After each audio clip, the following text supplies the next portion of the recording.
Similar to this is the case of being able to gratify the sexual desire of the eye and yet abstaining. The eye is the beginning place of fornication, and to guard it is therefore a matter of great importance.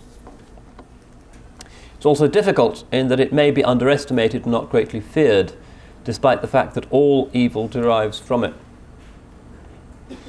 One will not be taken to task for the first glance if it is unintentional. Why? Because the first glance is from the fitrah and people's eyes rove naturally. But one will certainly be taken to task for looking again. The Prophet ﷺ said, "You may have the first, but the second is against you." This is a hadith in Abu Dawud and Tirmidhi. In other words, the first accidental look, it's not a sin, but look again, and the situation is different. Al-Ala bin Ziyad has said, "Do not follow the cloak of a woman with your eyes, for a glance sows desire in the heart." It's rare indeed that a man in his comings and goings does not happen to glance at women. To the extent that he senses their beauty, his nature will demand that he look again, at which point he should make himself appreciate that looking again in this way is sheer ignorance.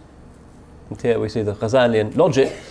For if he looks and finds the object of his regard to be beautiful, his desire will be aroused, but since he'll be unable to satisfy it, he will gain only regret. While if he looks and finds ugliness, he will gain no pleasure, and will in fact be pained, since he had desired pleasure and found ugliness instead.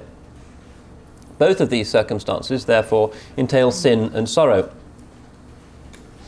However, to the extent that he guards his eye, a great number of disadvantages will be spared his heart.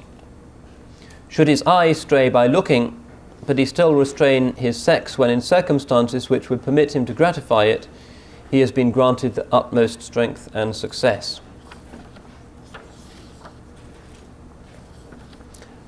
Then the Imam offers a long story, a couple of long stories, about those who glanced and were tempted and overcame their weakness.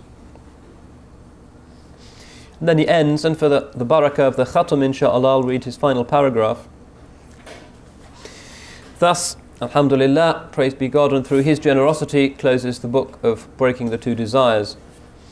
It shall be followed, insha'Allah, by the book of the faults of the tongue, Kitab Afat al-Lisan, by which he means things like backbiting, lying, talking too much, etc.